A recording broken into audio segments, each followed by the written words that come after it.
हरे कृष्णा। हमारे जो भक्त का क्लास था जो लेट हो गए, इसीलिए लेट हो गए मतलब उनका तबीयत खराब हो गया, इसीलिए मुझे आना पड़ा। सो थोड़ा डिले के लिए माफी चाहेंगे। आज हम श्लोक रिसाइटेशन नहीं करेंगे, मैं ही रिसाइट करूंगा और हम आगे बढ़ेंगे। श्रीमद् भागवतम स्कंद 1 अध्याय 6 नारद व्यास संवाद। भागवत का आधार है ये। श्लोक संख्या 23। सत्सेवयादिर् ज्ञापी जातमयि दृढ़मतिः हित्वा वद्यमिमं लोकं गन्तामज्जनतामसि। अनुवाद और तात्पर्य। सत्यराज प्रभु अनुवाद। कुछ काल तक ही सही, परम सत्य की सेवा करने से भक्त मुझ में दृढ़ एवं अटल बुद्धि प्राप्त करता है। फलस्वरूप वह इस सोचनीय भौतिक जगत को त्यागने के बाद दिव्य जगत में मेरा पार्षद बनता है। तात्पर्य। परम सत्य की सेवा का अर्थ है प्रामाणिक आध्यात्मिक गुरु के मार्गदर्शन में परम भगवान की सेवा करना, जो भगवान तथा नवदीक्षित भक्त के बीच एक पारदर्शी मध्यस्थ का काम करते हैं। नवदीक्षित भक्त में अपनी वर्तमान अपूर्ण भौतिक इंद्रियों के बल पर भगवान के परम व्यक्तित्व तक पहुंचने की शक्ति नहीं होती। अतएव आध्यात्मिक गुरु के निर्देशन में उसे भगवान की दिव्य सेवा का प्रशिक्षण दिया जाता है। इस तरह के प्रशिक्षण से भले ही वह कुछ दिनों का ही क्यों न हो, नव दीक्षित भक्त को ऐसी दिव्य सेवा की बुद्धि प्राप्त हो जाती है जिससे वह अंततः भौतिक लोक में निरंतर वास करने से मुक्त हो जाता है और आध्यात्मिक विश्व तक उन्नत होकर भगवान का मुक्त पार्षद बनता है। ज्ञानतिमिरन्तस्य ज्ञानाञ्जनशलाकया चक्षुरुन्मिलितं तस्मै श्रीगुरवे नमः। श्री चैतन्य मनोभीष्टं स्थापितं येन भूतले स्वयं रूप कदा मह्यं ददाति स्वपदान्तिकं वन्देऽहं श्रीगुरुं श्रीयुतपदकमलं श्रीगुरुं वैष्णवं श्रीरूपं सागरजातं सहगणा रघुनाथान्वितं तं सजीवं साधुवैतं सावधूतं परिजनसहितं कृष्ण चैतन्य देवं श्री राधा कृष्ण पदान् सहगणा ललिता श्री विशाखान्वितं नमो विश्वपादाय कृष्ण पृष्ठाय भूतले श्रीमद् भक्ति वेदांत स्वामिने नामिने नमस्ते सारस्वती देवे गौरवाणी प्रचारिणे निर्विशेष शून्यादि पश्यति चदारणे नमो महावदन्याय कृष्ण प्रेम प्रदाय कृष्णाय कृष्ण चैतन्य नामने गौर तुष्य नमः। हे कृष्ण करुणा सिंधु दीनबंधु जगतपति गोपेश गोपिका कांता राधा कांता नमस्ते तप्त कांचन गौरांगी राधे वृंदावनेश्वरी विश्वभानुसुते देवी प्रणमामि हरिप्रिय वाञ्छाकल्पतरुभ्यश्च कृपा सिन्धुभ्यः पतितानां पावनेभ्यो वैष्णवेभ्यो नमो नमः। जय श्री कृष्ण चैतन्य प्रभु नित्यानंद श्री अद्वैत गदाधर श्रीवासदि गौर भक्तवृंद। हरे कृष्ण कृष्ण कृष्ण हरे हरे, हरे राम राम राम हरे हरे। हरे कृष्ण।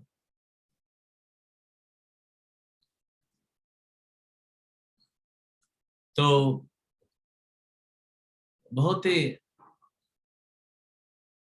महत्वपूर्ण व्याख्यान भागवत पूरा संवाद पे ही चला है। ये पूरा भागवत तो जो है वह सुखदेव गोस्वामी और परीक्षित महाराज का संवाद है, जिसका आधार है ये नारद व्यास संवाद।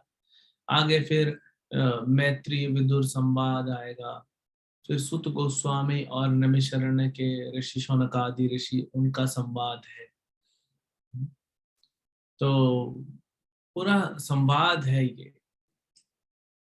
अंत तक आप देखेंगे भागवतम में दो लोगों में बातचीत हो रही है। अब और पूरे भागवतम का आधार यही संवाद है, नारद व्यास। यहाँ पे दर्शन तो मिला था, आपने देखा, कुछ दिनों से आप देख रहे हैं कि नारद मुनि अपने माँ के मृत्यु के पश्चात उत्तर की ओर चलते हैं और क्या क्या दर्शन करते हैं सब आपने देखा।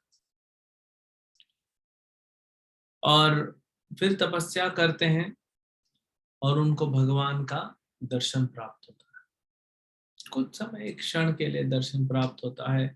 वे और इच्छुक होते हैं, ललायत होते हैं। देखिए, इस संसार में कोई सुंदर वस्तु आप देख लें, हाँ, कुछ भी, छोटा सा कोई बच्चा होता है, या गाय का बछड़ा होता है, या कुछ एक तो कुछ भी, कार हो गई, कुछ भी सुंदर वस्तु, पर्वत, झरना, कुछ भी देखते हैं तो एक झलक जब देख लेते हैं तो इमीडिएटली आपके मन में इच्छा जागृत होती है कि फिर देखो। सोचिए, भगवान भगवत गीता में कहते हैं कि एकांशना स्थितो जगत, कि अर्जुन मेरे एक अंश में ये पूरा जगत स्थित है।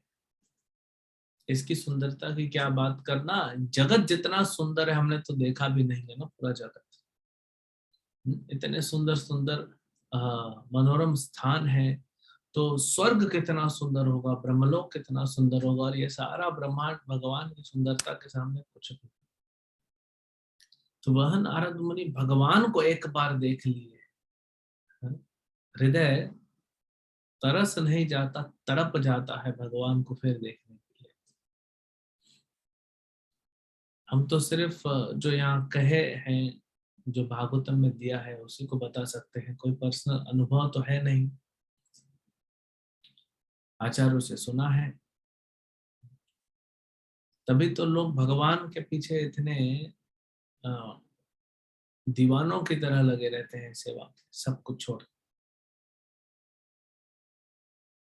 तो भगवान ने एक बार दर्शन दिया और बोला अब तुमको दर्शन कब मिलेगा, जब तुम पूरी तरह से शुद्ध हो जाओगे। ये सैंपल तुमको दिखा दिया, ट्रेलर, अब तुम शुद्ध हो जाओ। तो अलग अलग प्रकार से शुद्ध होता है जीव। हरि नाम से शुद्ध होता है, प्रसादम से शुद्ध होता है, श्रवण कीर्तन से शुद्ध होता है। लेकिन यहाँ पे कल के श्लोक में आपने देखा, भगवान कह रहे हैं जितना विरह में रहोगे उतना जल्दी शुद्ध हो। आप किसी भी व्यक्ति से इस भौतिक संसार में स्नेह रखते हैं, प्रेम करते हैं, तो जब साथ में रहता है तो ठीक है, कुछ प्रेम होता है। लेकिन वह व्यक्ति जब चला जाता है आपसे दूर, तब ज्यादा उसकी याद आती है। तो इसीलिए विरह का भाव संभोग के भाव से ज्यादा ऊंचा है। इसी विरह को आस्वादन करने के लिए भगवान कृष्ण चैतन्य महाप्रभु के रूप में आते हैं, ये भी एक कारण।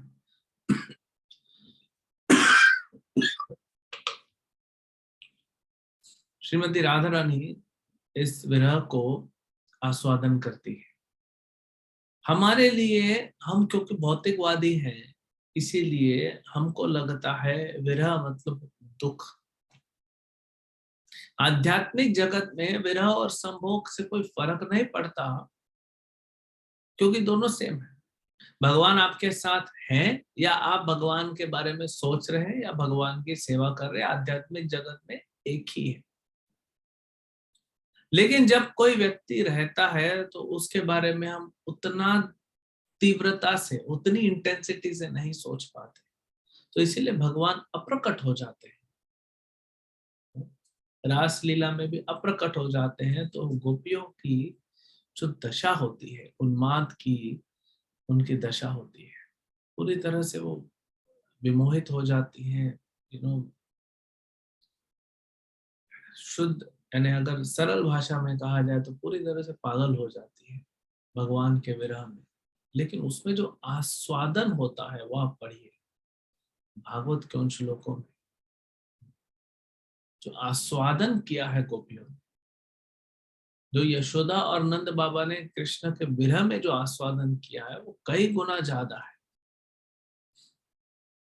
100 गुना बढ़ जाता है विरह में आस्वादन उस व्यक्ति के बारे में। तो यहाँ पे पिछले श्लोक में भगवान वही कह रहे हैं कि उस विरह से तुम जल्दी शुद्ध हो जाओ, क्योंकि ज्यादा सोचोगे ना। और आज के श्लोक पे क्या बताते हैं? सेवा से। प्रभुपाद जी बड़ा ही सरल कर देते हैं हर चीज को।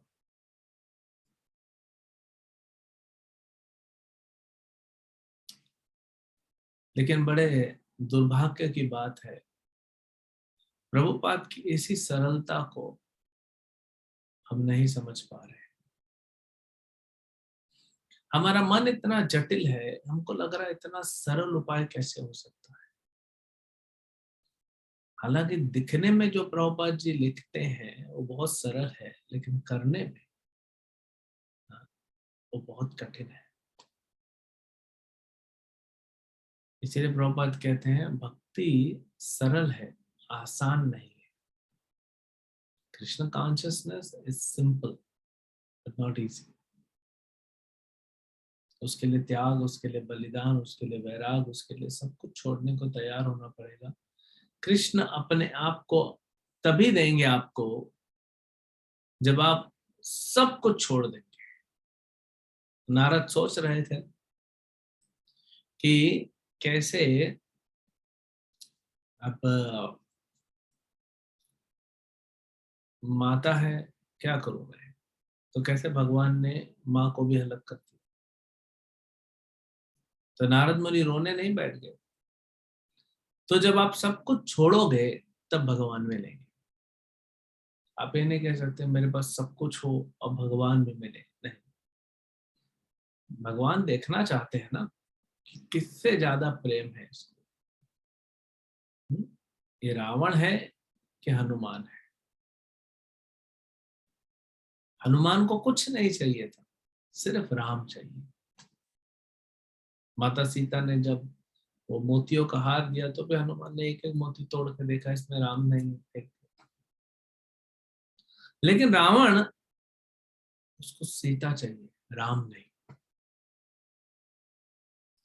तो भगवान की शक्ति चाहिए या स्वयं भगवान चाहिए, निर्णय हमें लेना है।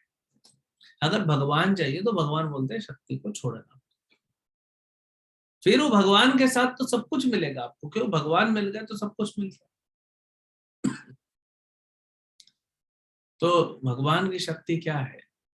हमारा शरीर, हमारा परिवार, हमारे रिश्तेदार, हमारा जॉब, ये सब भगवान की शक्ति है। तो छोड़ना है मतलब छोड़ के जंगल चले गए, वैसे काम नहीं चलेगा। अंदर से वैराग आना चाहिए। और सबसे सरल उपाय है कि जो भी आपके पास है भगवान की सेवा में लगा दो। भगवान से उसको जोड़ दो, कनेक्ट कर दो। क्योंकि छोड़ना तो बनेगा, हमें छोड़ते हुए बनेगा नहीं। सतयुग में तो है नहीं, इतना वैराग नहीं। लेकिन ये सब कैसे होना चाहिए? कई बार लोग बोलते हैं प्रभु जी हम भक्ति कर रहे हैं ऐसा, लेकिन ऐसा क्यों हुआ? हम ऐसा भक्ति कर रहे हैं क्योंकि आप अपने मन से भक्ति कर रहे हैं, इसीलिए रिजल्ट नहीं आ रहा है।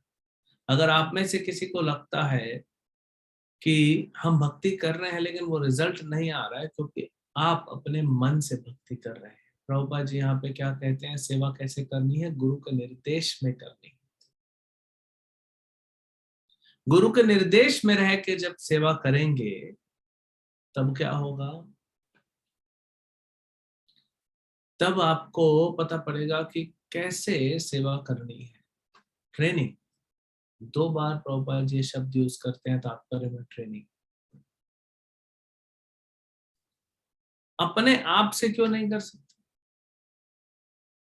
अपने आप से जब हम बोलते हैं कि मैं खुद करूंगा, मतलब आप अपने मन के द्वारा कर रहे हैं। अपने मन की सुन के कर रहे हैं, और मन मलिन है, मन बद्धावस्था में, भौतिक है, तो वह आपको सही भक्ति कराएगा नहीं। अब यहाँ पे बताते हैं कि थोड़ा सा सेवा करने से भी स्वल्पम अपि धर्मस्य त्रायते महतो भय। थोड़ा भी अगर वो शिष्य सेवा करता है गुरु के निर्देश में, तो वो जल्दी से ट्रेंड हो जाता है।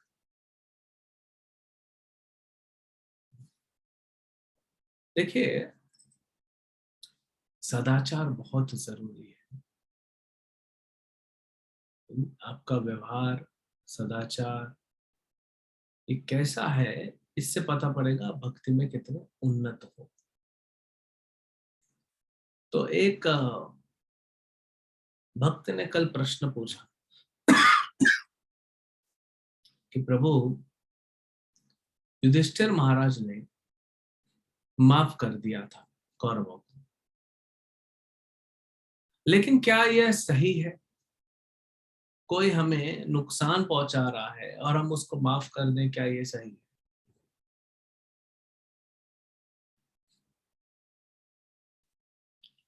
तो हमने कहा कि देखिए, जैसी आपकी चेतना होगी आप उतना ही कार्य कर पाओगे। अगर आप शूद्र हो तो आपको थोड़ा सा भी कोई डिस्टर्ब करेगा, आपको थोड़ा सा कोई टक्कर दे दिया तो आप 10 गुना ज्यादा उसको लड़ाई झगड़ा करने लगेंगे। अवैश्य है तो थोड़ा कम, क्षत्रिय है तो कम, ब्राह्मण ही होता है जो दूसरे को माफ कर सकता है, क्षत्रिय भी मुश्किल है। युधिष्ठिर क्षत्रिय के रूप में वो थे तो साधु, इसीलिए वे क्षमा कर पाए। नहीं तो क्षत्रिय को कोई क्षति पहुंचाएगा तो वो क्षमा नहीं कर सकता। जब धृतराष्ट्र ने अपनी कूटनीति से पांडवों को खांडव प्रस्थ दिया, जो कि सिर्फ जंगल था, पत्थर थे वहां पे, और दुर्योधन को हस्तिनापुर दे दिया जो डेवलप था, तो युधिष्ठिर महाराज ने स्वीकार कर लिया, लेकिन बाकी चारों भाई स्वीकार नहीं कर रहे थे। तो क्योंकि चेतना सबकी अलग अलग होती है, ऑब्वियसली पांचों के पांचों शुद्ध भक्त हैं, ये हमें सिखाने के लिए है। तो आपकी जितनी चेतना होगी उतना ही आप कर पाएंगे। कोई व्यक्ति प्रश्न पूछता है तो उससे क्या पता पड़ता है, उसकी चेतना पता पड़ती है। अब यहाँ तो एक व्यक्ति भागवतम पे बोल रहा है, सुनने वाले 100 हैं, लेकिन हर कोई अपने अपने भाव से, अपनी अपनी चेतना से चीजों को पकड़ता है। जैसे आपने चश्मा पहना है, ये चेतना क्या है? अगर आप इस क्लास के बाद बाहर निकलते हैं, तो बॉम्बे में तो एटलीस्ट धूप है, तो चश्मा पहन के जब निकलेंगे तो सब कैसा कैसा दिखेगा? काला चश्मा पहनेंगे तो थोड़ा अंधकार जैसा दिखेगा, हरा चश्मा पहनेंगे तो सब हरा दिखेगा, लाल चश्मा पहनेंगे तो सब लाल दिखेगा।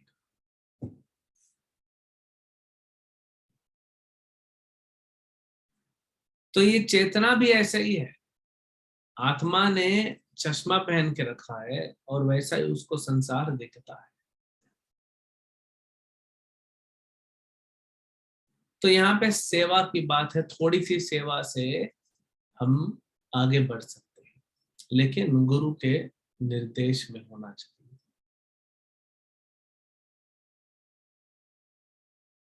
अब परेशानी कब होती है कि लोग गुरु के निर्देश में आना ही नहीं चाहते।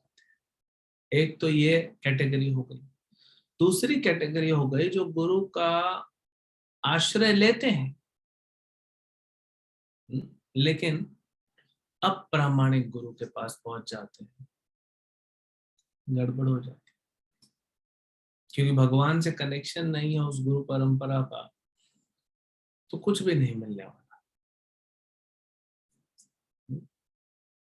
तीसरा है, प्रामाणिक गुरु के पास आता है, आश्रय लेता है, दीक्षा भी लेता है, लेकिन उनकी सुनता नहीं है, वे क्या बोल रहे हैं।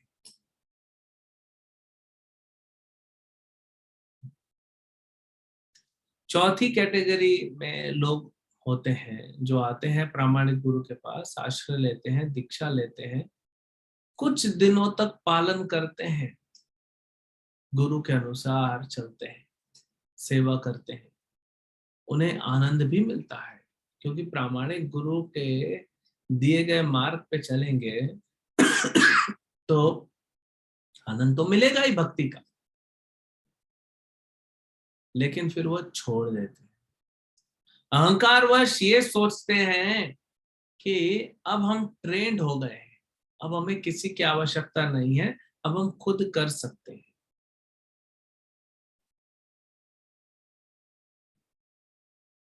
और उसके ऊपर एक कैटेगरी होती है जो हमेशा गुरु के आश्रित रहते हैं, वे हमेशा हर कार्य गुरु के ही निर्देश अनुसार करते हैं, और वे भक्त नम्र बनते हैं।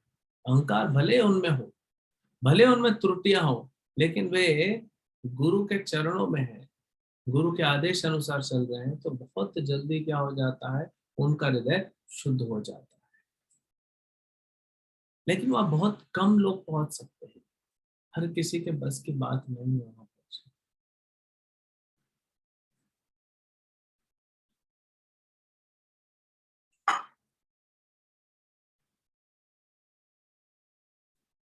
यह अहंकार इतना सूक्ष्म है और मन इतना सूक्ष्म है कि पता भी नहीं पड़ता। हमको लगता है हम शास्त्र के अनुसार कर रहे हैं, हमको लगता है कि हम गुरु के अनुसार चल रहे हैं, हमको लगता है कि हम सही कर रहे हैं, लेकिन हो सकता है कि अहंकार के वश में आके हम कर रहे हो जो गलत है। और इसीलिए फिर कुछ सालों बाद वह भक्त जो गुरु के निर्देश में आया तो था लेकिन वो पालन नहीं कर रहा है, वो कहता है तो मुझे 10 साल से भक्ति कर, 20 साल से भक्ति कर रहा हूँ, 30 साल से भक्ति कर रहा हूँ, आनंद नहीं मिल रहा। तो कैसे मिलेगा आनंद जब आपने अपने आप को अलग कर दिया है। जब टहनी वृक्ष की वृक्ष से अलग हो जाती है तो उसका पोषण कैसे होगा। इसीलिए गुरु का इतना महत्व है, क्योंकि बिना गुरु के निर्देश के हम चलेंगे तो कभी भी कृष्ण नहीं मिलेंगे। कभी नहीं मतलब कभी नहीं। बहुत सारे भक्त आते हैं फिर छोड़ देते हैं, छोड़ देते हैं मतलब कर रहे हैं, थोड़ा बहुत करते हैं, चैंटिंग करते हैं, लेकिन अपने मन अनुसार कर रहे हैं, तो ये पूरा जीवन निकल जाता है। 10 साल, 20 साल, 30 साल, 40 साल, 50 साल, 60 साल भक्ति करते हैं, लेकिन जो रिजल्ट मिल सकता था वो नहीं मिलता, उससे कम मिलता है।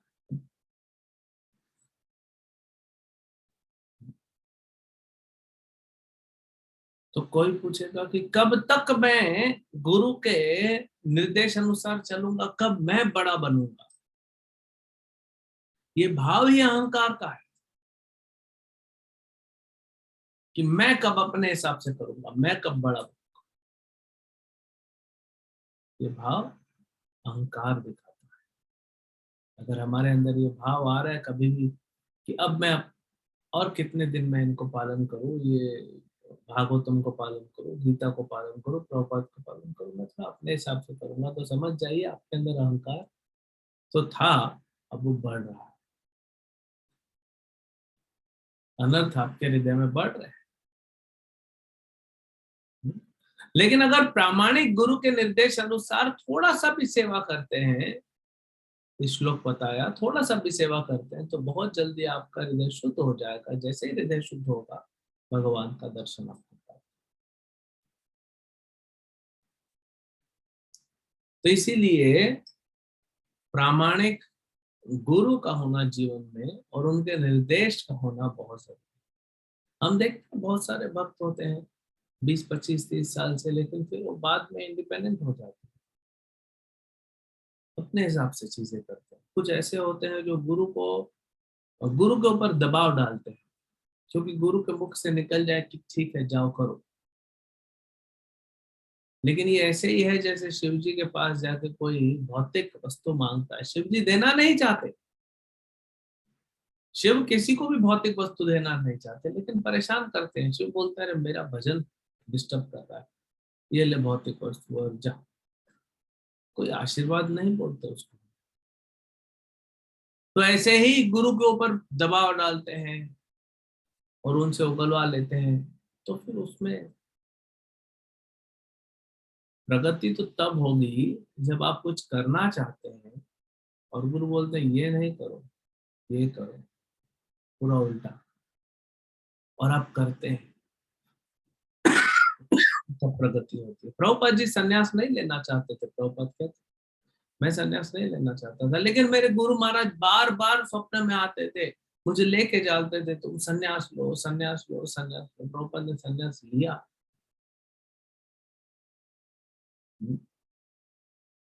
70 साल की उम्र में विदेश जाना ये साधारण मनुष्य की बात नहीं। जो व्यक्ति अपने गुरु के वचन के अनुसार कुछ भी करने को तैयार है वही कर सकता है। प्रभुपाद जी ने यह भी कहा था कि कोई भी मूर्ख व्यक्ति क्यों ना हो, बद्ध जीव हो, लेकिन अगर अपने गुरु के वचनों पे उसे पूर्ण विश्वास है तो वह व्यक्ति भगवान चैतन्य महाप्रभु की इस भविष्यवाणी को कि पूरे पृथ्वी के ग्राम और नगर में क्या होगा, मेरे नाम का प्रचार होगा, वही कर सके। तो प्रचार वही कर सकता है जिसको गुरु के निर्देश पे विश्वास हो। जो गुरु के निर्देश को छोड़ दिया या ऐसे ही ऊपर ऊपर से मान लिया, सुन तो रहा है लेकिन कर रहा अपने मन की, पूर्ण विश्वास नहीं है गुरु के वचन पे, तो वह व्यक्ति भगवान को प्राप्त करने के लिए उसको टाइम लगेगा, इतना जल्दी वो प्राप्त नहीं कर पाएगा। क्यों टाइम लगेगा? क्योंकि इस जन्म में वो थोड़ा सा शुद्ध होगा हरि नाम करते हुए, क्योंकि ध्यान पूर्वक जप नहीं होगा। आप देखेंगे जो गुरु के निर्देश अनुसार नहीं चल रहा है वो ध्यान पूर्वक जप नहीं कर सकता, उसका मन भटकेगा, क्योंकि मन को दमन करने का उपाय उसने छोड़ दिया। वही गुरु के निर्देश दमन कर जाते। कैसे? बच्चा स्कूल नहीं जाना चाहता है, माँ को बोलता है नहीं जाऊंगा, नहीं जाऊंगा, नहीं जाऊंगा। फिर पीछे से पिताजी आ जाते हैं, क्या भाई क्या बोल रहा है? मैंने मैंने कुछ नहीं बोल रहा हूँ, कुछ नहीं बोल रहा हूँ, मैं तो स्कूल के लिए तैयार हो रहा हूँ, बस मैं तो बोल रहा हूँ जल्दी करो। कैसे वो डर जाता है अपनी बात से, डिसिप्लिन में आ जाता है, शासन में आ जाता है। तो बच्चा नहीं चाहता है, उसका मन नहीं चाह रहा है स्कूल जाने के लिए, लेकिन फिर भी वह जाता है, तो इसमें प्रगति करता है। लेकिन ये भाव शुरू में ठीक है, लेकिन भक्ति में हमें क्या होना चाहिए? विश्वास होना चाहिए। तो मन जितनी भी इच्छाएं करेगा उस पर दमन कौन कर सकता है? गुरु के वचन। इसीलिए गुरु का मतलब होता है हैवी, भारी। गुरु का मतलब होता है भारी।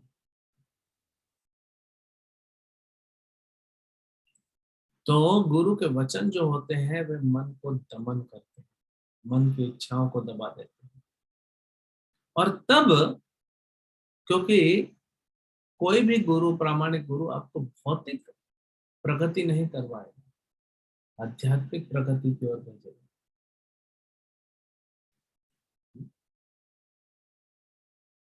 तो आध्यात्मिक प्रगति की ओर भेजेंगे, तो इसलिए उनके वचनों पे विश्वास से अपने आप को शासन में रखते हुए हम जब करेंगे, सेवा, तब क्या मिलेगा? बहुत ही जल्दी आपका मन कंट्रोल में होगा, आप ध्यान पूर्वक जप कर पाओगे, ध्यान पूर्वक गीता भागवत पढ़ पाओगे, सुन पाओगे और सेवा कर पाओगे।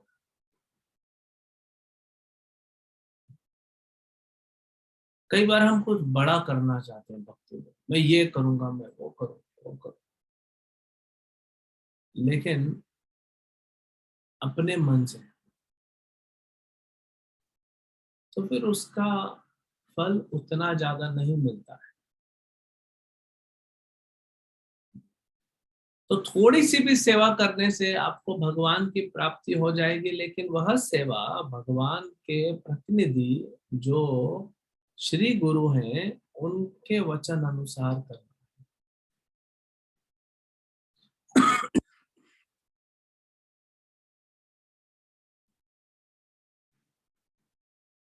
तब जाके आपको क्या मिलेगा? यह फल मिलेगा जो है नारद मुनि को मिला, भगवान का दर्शन। तब आप जाके शुद्ध हो पाएंगे और भगवान को, धाम को प्राप्त कर पाएंगे।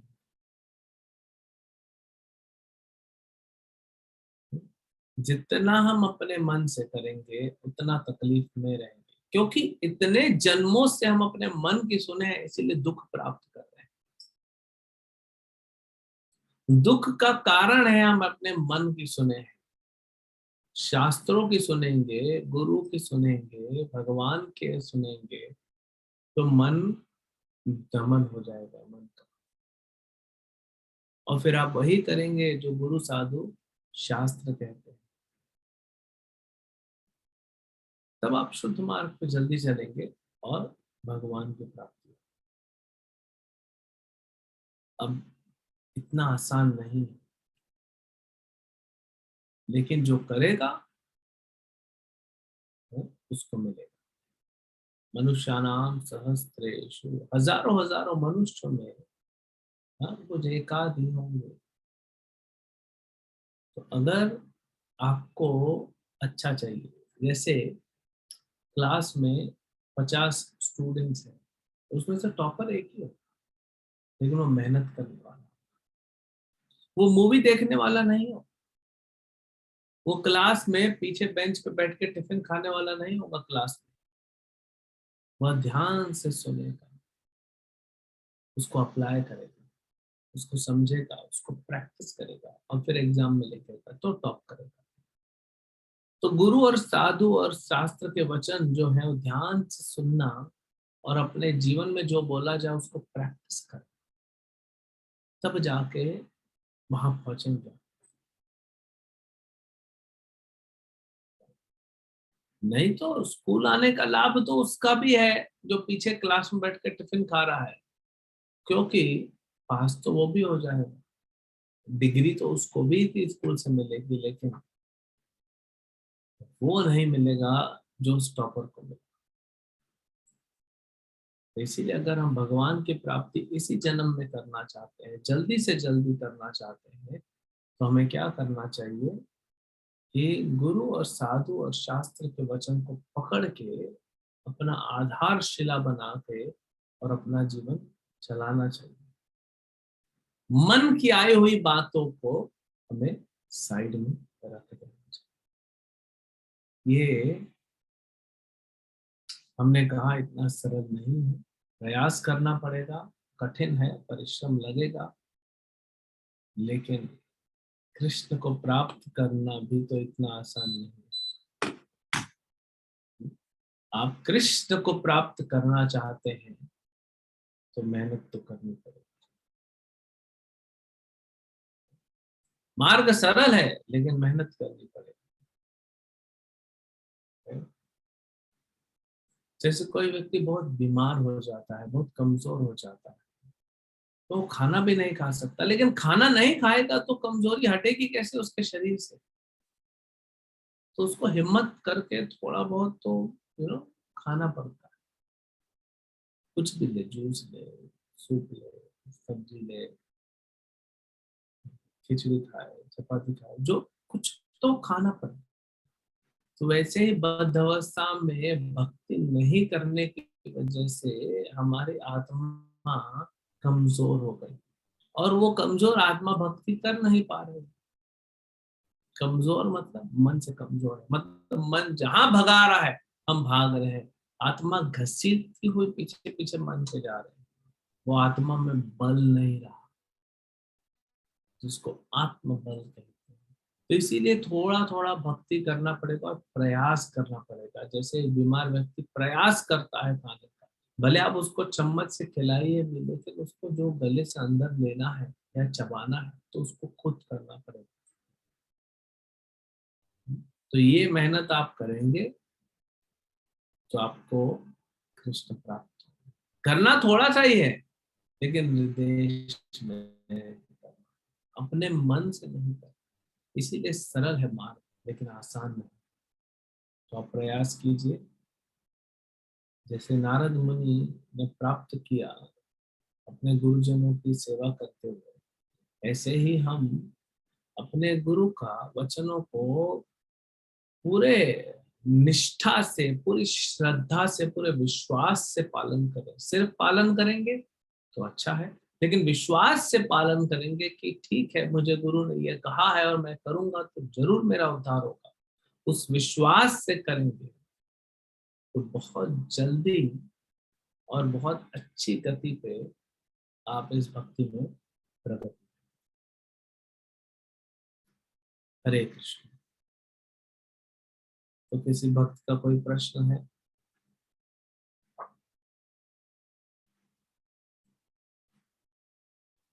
हरे कृष्ण प्रभु जी, दंडवत प्रणाम। हरे कृष्ण। प्रभु जी, प्रश्न ये है, जैसे हमारे आध्यात्मिक गुरु एक हैं, मान लीजिए 2 शिष्य हैं, लेकिन उनके शिक्षा गुरु अलग अलग हैं, और कोई शिष्य दूसरे शिक्षा गुरु के बारे में कुछ बोलता है, मतलब अच्छे वचन नहीं बोलता है, तो ऐसे का साथ छोड़ देना चाहिए या उसे समझाना चाहिए? आप अपने शिक्षा गुरु को कैसे समझा सकते हैं? नहीं प्रभु जी, शिक्षा गुरु को नहीं, उस साथी को जो साथ में है। कोई निंदा कर रहा है तो समझाइए, निंदा बोलो उसको कि, यानी अगर आप किसी के बारे में भी बुरा बोलते हैं तो उसमें आपका निंदा, अपना अपराध लगता है। वैष्णव के बारे में, वैष्णव चंद्रमा के जैसे होते हैं, भले चंद्रमा में दाग भी क्यों ना हो, लेकिन फिर भी चंद्रमा आपको उजाला दे सकता है, तो आप उजाले पे फोकस करोगे।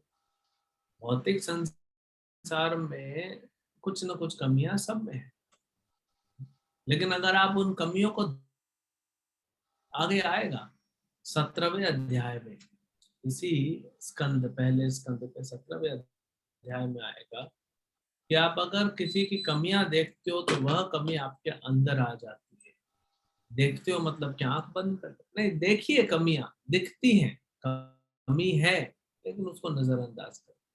भाई अगर आपके घर में आपका बच्चा है, अपाहिज है, तो आप थोड़े ना दुनिया में सबको जाके बताते हो, उसका वीडियो निकाल के देखो हमारा बच्चा कितना अपाहिज है, तो उसको ढकते हो ना, उस बात को दुनिया को नहीं दिखाते हो। अपनी कमियां और अपने परिवार वालों की कमियों को नहीं दिखाते हो ना दुनिया, तो दूसरे की कमियों को नोटिस करोगे। जब आप उसके गुरु नहीं हो तो वो कमियां आपके अंदर अपने आप प्रवेश कर जाती और अपराध लगता है सो अलग। तो आप उसको समझाने का प्रयास कीजिए, समझता है तो ठीक है, नहीं तो हरे कृष्ण बोल के उससे दूर रहिए, अपना बचाव कर लीजिए, नहीं तो आप भी लपेटे में आ जाएंगे। क्योंकि अगर आप सुन रहे हैं किसी की निंदा, तो वो आपके ऊपर भी उसका दोष लगेगा। जी प्रभु जी, धन्यवाद प्रभु जी। हरे कृष्ण। नेक्स्ट। हरे कृष्ण प्रभु जी। हरे कृष्ण प्रभु। प्रभु जी, सर्वप्रथम तो आपको दंडवत प्रणाम, और आपके गले के बारे में पूछना था कि आप ठीक हैं। और दूसरा मेरा एक छोटा सा सवाल था, थोड़ा सा बेवकूफी वाला है, लेकिन आज एकादशी है और मैं थोड़ा अपना, एकादशी नहीं है, Makar Sankranti, I am really sorry. तो मम्मी ने, मैं आउट ऑफ स्टेशन हूँ, ऑफ काम से, ऑफिस के, मम्मी ने बोला था ये सामान जो है वो मंदिर में दे आना। लेकिन मैं जिस जगह पे हूँ उड़ीसा में, वहाँ पे मतलब बहुत ज्यादा बारिश हो रही है। वो सभी चीजें मैंने मतलब भगवान को, जैसे हम लोग आरती वगैरह करते हैं, पूजा वूजा करते हैं, भोग के अलावा वो मैंने भगवान को अर्पित कर दिए। तो मैं थोड़ी देर बाद या मतलब कुछ घंटे के बाद मंदिर में जाऊं तो चलेगा क्या? चलेगा बिल्कुल। अभी बारिश हो रही है तो क्या करोगे? अब वसुदेव तो हो नहीं कि बारिश में भी कृष्ण को लेके निकलोगे आप। नहीं नहीं, मतलब हमारी श्रद्धा नहीं है। तो प्रैक्टिकल यही है कि ठीक है बारिश बंद है फिर आप चले जाओ। जी हरे कृष्ण। जी। नेक्स्ट। हरे कृष्ण प्रभु जी। धन्यवाद प्रभु जी। हरे कृष्ण प्रभु जी। हरे कृष्ण। मेरा यही सवाल था कि आज के दिन तुलसी नहीं तोड़ते हैं? हाँ, द्वादशी के दिन तुलसी नहीं तोड़ते। नेक्स्ट। हरे कृष्ण प्रभु जी। हरे प्रभु जी, हमारे तो शिक्षा गुरु आप हैं। हम तो अभी आप लोग, मेरा जो फैमिली है, आपके निर्देशन पे यह मतलब साधना भक्ति करते हैं, जो क्लास अटेंड करते हैं, माला जाप करते हैं, रीडिंग करते हैं। अभी हमारे शिक्षा गुरु तो हमारे फैमिली के प्रभु जी आप ही हैं। तो आप ही के निर्देशन के अनुसार हम लोग कार्य कर रहे हैं, तो इसमें कोई अपराध तो नहीं है ना? अभी नहीं, हम कभी से आपसे मुलाकात नहीं हुआ, मंदिर में आए भी लेकिन मुलाकात नहीं हुआ प्रभु जी। ठीक है, लेकिन कोई दिक्कत नहीं। जब तक मैं अपने गुरु और प्रभुपाद का पालन कर रहा हूँ वही निर्देश में लेके आता हूँ। मेरा कुछ घर से लेके नहीं आया। मैं जो अपने गुरु से, प्रभुपाद से, परंपरा से जो सीख रहा हूँ वही आपको दे रहा हूँ। कुछ अपना मेरा नहीं है। ऐसे ही चलता है और आप ऐसे आगे बढ़ाते जाते हैं। लेकिन भाव ये है आज के इस लेक्चर का कि हमेशा शिष्य के रूप में रहना चाहिए, कभी अपने आप को गुरु नहीं समझना चाहिए। जिस दिन आप गुरु समझ जाएगा कोई अपने आप को, उस दिन उसका पतन हो सकता है। तो शिष्य के रूप में रहना चाहिए। नेक्स्ट।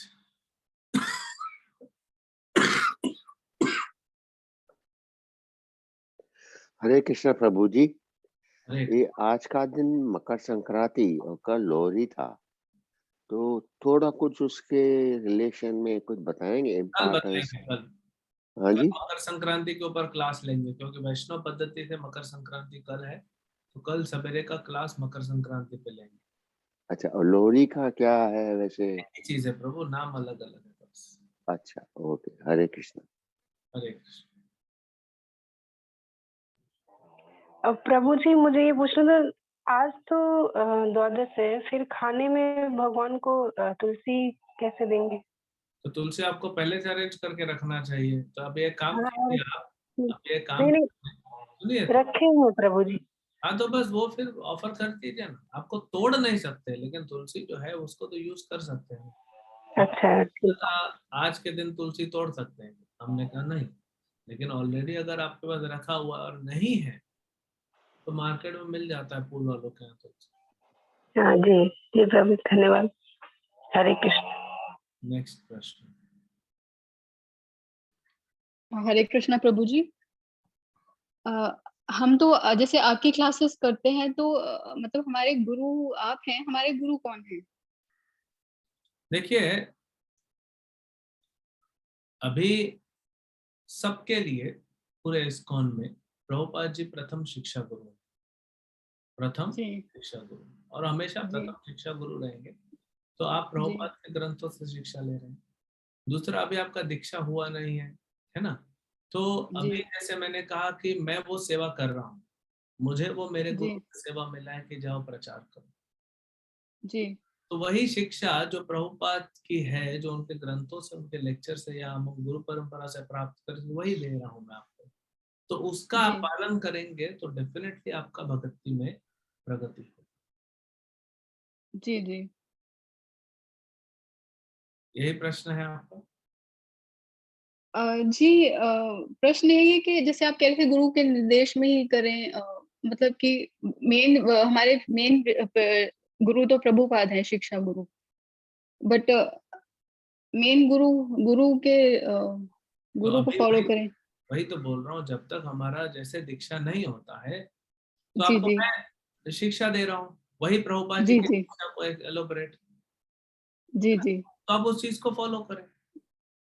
जी जी, बस आपके थ्रू ही करते रहें।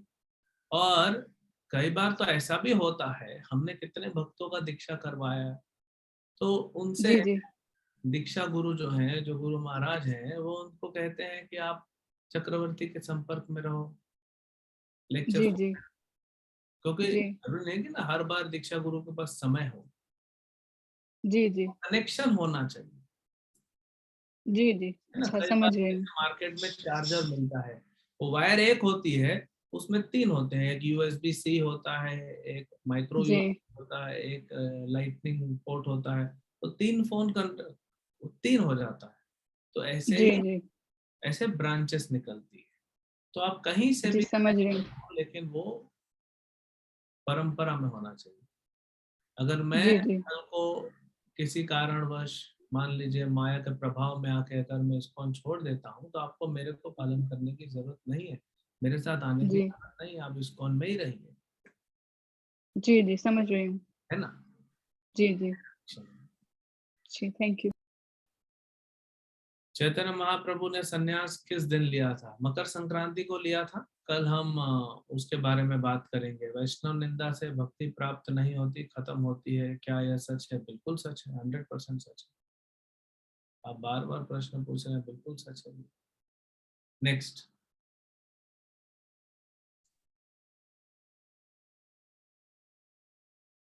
हरे कृष्ण प्रभु जी, दंडवत प्रणाम। हरे कृष्ण माता जी। सर मेरा ये क्वेश्चन है कि आपने बोला कि शिव जी भौतिक चीजें नहीं देना चाहते, लेकिन भौतिक चीजें तो हमें सबकी जरूरत है, ये तो सबको चाहिए। हम हमारा प्रॉब्लम भगवान के पास ना ना के भगवान से ना बोले तो किससे बोले? तो शिव जी को मत बोलो ना, कृष्ण को बोलो। कौन बोलता है आपको मत बोलो? और भौतिक इच्छाएं जो होती हैं, देखिए आपको भौतिक चीजें चाहिए, अब आपको खाना चाहिए 2 टाइम 3 टाइम, ठीक है, आपको भगवान खाना दे देंगे। अब आप बोलेंगे नहीं, मेरे को सोने के प्लेट में ही खाना चाहिए। अगर आपके कर्म में नहीं है तो सोने की थाली क्या करोगे? आपको खाने से मतलब।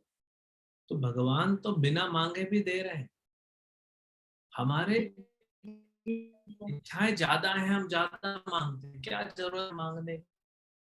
अरे पशु पक्षी जो है, इतना बड़ा हाथी है, इतना खाता है, कभी मांगता है क्या? बिना मांगे जब उसको दे रहे हैं तो हमको नहीं देंगे भगवान। और और अगर शिव जी तो मांगना बिना भी मांगे है, दे देते हैं। मांगना भी है तो कृष्ण के पास जाओ, शिव जी के पास नहीं। लेकिन शिव जी तो बिना मांगे ही दे देते हैं। तो इसीलिए तो गड़बड़ है ना, वो देना नहीं चाहते, बिना मांगे देते हैं, तो फिर आप मांग क्यों रहे हो? फिर प्रश्न ही मत उठाइए। आप तो बोल रहे हैं मांगे ना क्या, तो जब बिना मांगे दे रहे हैं तो आप क्यों मांग रहे हैं? मत मांगे, बिना मांगे जो दे रहे हैं लीजिए, उसको क्या दिक्कत है?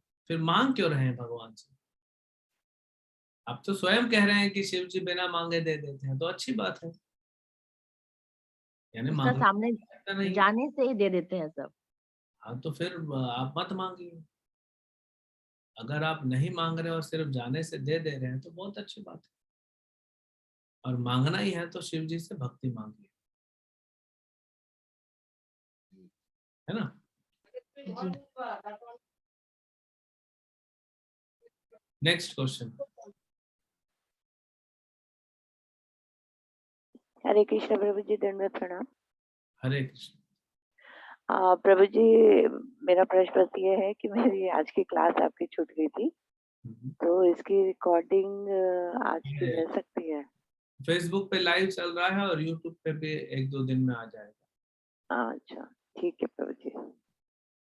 हरे कृष्ण प्रभु जी, धन्यवाद। शुद्ध वैष्णव भक्त की निंदा से भक्ति क्यों नष्ट होती है? भाई बड़ा सिंपल प्रश्न है। अगर आप मान लीजिए आप विवाहित हैं, कोई व्यक्ति है, उसके 2-3 बच्चे हैं, आप उसकी कंपनी में जॉब करते हो, तो आप उसकी कंपनी में काम करते हो और आप चाहते हो कि आपकी प्रगति हो, लेकिन उस कंपनी के मालिक के बच्चे को थप्पड़ मारते हो या उसकी निंदा करते हो, तो आपको लगता है मालिक आपको प्रमोशन देगा? बड़ा सरल सी बात। तो ये जो भक्त होते हैं ये भगवान के प्रिय बच्चे हैं, इनका बुरा भला बोलोगे तो कैसे भक्ति में प्रगति करने देंगे भगवान आपको, करने ही नहीं देंगे। इसीलिए ठीक है, तो हम यहाँ पे रोकते हैं। कल मकर संक्रांति के बारे में हम बात करेंगे, क्योंकि वैष्णव पद्धति पे कल हम मकर संक्रांति मना रहे हैं। हरे कृष्णा। श्रील प्रभुपाद की जय। ग्रंथराज श्रीमद् भागवतम की जय।